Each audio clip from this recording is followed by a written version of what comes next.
kita bakal mati. Nah, ini renung seperti ini menjadikan nanti, coba pungkasannya kalau kita selalu menghadirkan makna kematian di dalam hidup kita, maka hidup kita akan semakin indah. Yang takut itu kan karena menonton film horor itu serem melihat kematian. Bukan diajarkan Nabi mengingat kematian ini sebagai kunci agar kita nanti baik dengan orang lain, baik dengan siapapun. Hadirkan makna kalau seorang mati bagaimana? Anda orang soleh, orang baik, ahli ibadah, tidak berbuat zalim kepada saudara, sanak kerabat, ya. Kemudian Anda setelah panjang umur tentunya, tapi tetap kita bayangkan kita mati. Setelah kita mati bagaimana? Lihat, kita di ruang tengah, lihat, orang pada menangis. Kalau memang kita orang baik, sehingga dengan kepergian kita mereka menangis. Kalau ternyata kita bukan orang baik, orang pada tertawa. Alhamdulillah sudah hilang penyakit kita. Nah kan?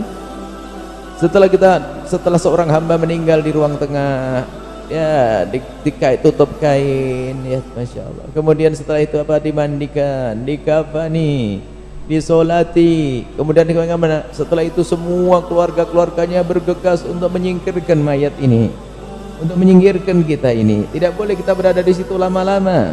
Kalau kelamaan nanti keburu busuk badan kita ini. Harus disimpan jasad kita ini. Jasad kita disimpan di liang lahat. Dibawalah seorang hamba kalau sudah meninggal dunia, dibawa ke sana, digotong, lihat. La ilaha illallah, la ilaha illallah. Karena Anda orang beriman, ahli kebaikan, maka di saat Anda dibawa itu senang, girang.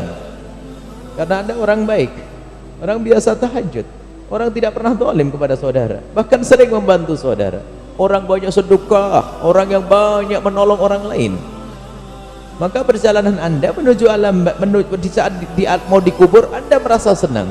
Zikir yang dikumandangkan oleh pengiring jenazah bagi Anda adalah irama yang sangat indah, kesejukan di dalam hati.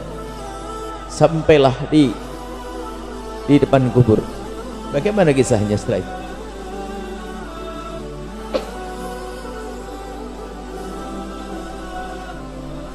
Sampai di liang dikubur, orang yang paling menyayangi kita pun ternyata memeluk kita. Tapi jangan bangga, itu bukan pelukan selamanya, itu pelukan terakhir. Kita akan diletakkan di liang lahat. Anak kita, orang paling dekat dengan kita, meletakkan kita di liang lahat. Setelah itu bagaimana diletakkan di liang lahat? Pipi yang kita sombongkan pun ternyata kainnya dibuka, ditempelkan ke bumi. Setelah itu bagaimana? Akan ditaburkan tanah di atas kepala kita. Kita berikan tanah di atas kepala kita sampai diuruk. Dan setelah itu bagaimana? Selesai. Orang yang sangat mencintai kita pun juga akan meninggalkan. Hanya tertinggal 1, 2, 3, mungkin baca doa sesaat. Setelah itu mereka pun harus pergi. Dan kita mendengar langkah kaki mereka semakin jauh dan semakin jauh, semakin jauh. Dan ketahuilah apa yang terjadi saat itu. Di saat itulah awal kita masuki alam antara alam dunia, alam akhirat, yaitu alam barzah. Akan datang kepada Anda yang soleh tadi. Anda orang baik, Anda orang senang ibadah, Anda orang senang sedekah. Maka tidak usah khawatir di saat seperti ini. Alam barzah baginya adalah lapang, bukan himpitan tanah seperti itu, bukan, lapang dan ditemani oleh amal-amal baik. Sehingga dikatakan kalau kita meninggal tidak ada yang menemani kita kecuali amal kita, buruk-buruk, baik-baik. Dan setelah itu bagaimana? Datanglah malaikat mungkar nakir. Malaikat mungkar nakir harus datang, akan datang kepada siapapun biarpun nabi. Akan datang, dan malaikat mungkar nakir menjalankan tugas. Dan Allah sudah tahu tentang orang ini. Tugas malaikat mungkar nakir bertanya, man rabbuk? Dan dengan kedatangan malaikat mungkar nakir, Anda tidak pernah takut lagi. Karena Anda tahu ini adalah hamba Allah.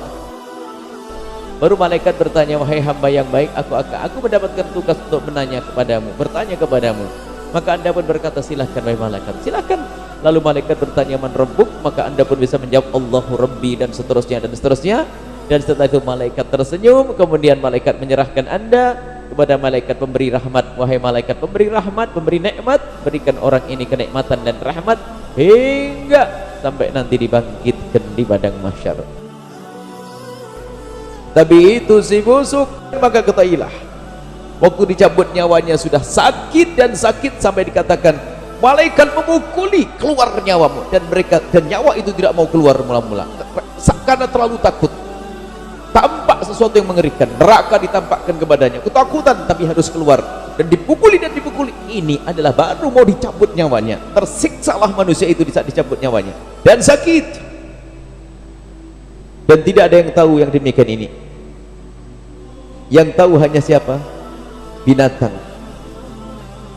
Selain manusia dan jin tidak ada tahu bagaimana keadaan orang dicabut nyawanya. Binatang yang tahu, kalau seandainya kucing mau bercerita, dia akan ngomong, aku melihat kejadian aneh. Kemudian dia akan merasakan ketakutan pun demikian, ia harus mati. Dicabutlah nyawa tersebut, dan setelah itu nyawa yang busuk ini, nyawa yang busuk ini akan dibawa, ternyata ditolak semuanya, dikembalikan lagi nyawa busuk.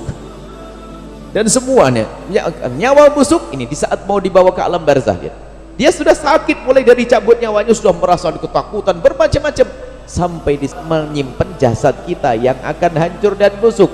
Alam barzah adalah satu alam yang kita tidak tahu nanti kita akan masuk di mana dan kakinya segede apa, menyeramkan, sampai dikatakan suaranya lebih lantang dari halilintar. Halilintar, kalau kita di tengah malam yang sunyi, kemudian kita mencekam keadaannya, merasa takut, tiba-tiba dengar panci jatuh kayaknya kayak disambar petir itu. Bagaimana jika suara ini lebih lantang dari halilintar? Dalam keadaan takut yang seorang hamba di saat berada di alam barzah, kalau dia pendosa, tiba-tiba akan datang suara. Sebelum malaikat datang ada suara, dan suara itu menyeramkan, tidak pernah didengar di dunia. Suara itu menyeramkan, lalu orang itu ketakutan dan berkata, siapa kau? Seram kali dirimu, seram sekali engkau. Suara itu mengatakan, aku adalah riba yang kau ambil dulu. Datang lagi lebih seram, lalu berkata, aku adalah zina yang kau lakukan dan kau tidak segera tobat, mohon ampun kepada Allah. Suara lebih seram lagi, lalu berkata, aku adalah durhakamu kepada orang tuamu. Aku adalah kezaliman kepada istrimu yang melahirkan 3-4 anakmu, tapi sering kau caci dan kau olok. Aku adalah kezalimanmu kepada tetanggamu. Semua dosa akan datang saat itu dan menakutkan. Maka seorang hamba akan merasakan takut saat itu, takut dan sangat takut. Kemudian setelah itu datanglah malaikat mungkar dan nakir dengan bentuk yang sangat seram. Didekati dengan amal buruk saja sudah takut, ternyata ada yang lebih menyeramkan, malaikat mungkar nakir. Kemudian malaikat itu bersuara, dan suara itu lebih lantang dari halilintar, yang suara itu berbunyi, man rabbuk, siapa Tuhanmu? Dalam keadaan hamba itu, sang pendosa itu ketakutan, dia tidak bisa berucap apa-apa, hanya bisa berkata Kemudian malaikat memukul orang tersebut, dan ini sebelum seksa. Pukulan malaikat ini kalau dipukulkan ke bumi akan hancur, tapi dipukulkan kepada seorang hamba sang pendosa, ditanya lagi tidak bisa dipukul lagi, ditanya dipukul tidak bisa dipukul lagi, hingga setelah itu diserahkan kepada malaikat agar mendapatkan seksa, agar diberi seksa sampai dibangkitkan nanti di padang mahsyar. Tinggal sekarang kita berpikir, kira-kira kita bagian yang mana?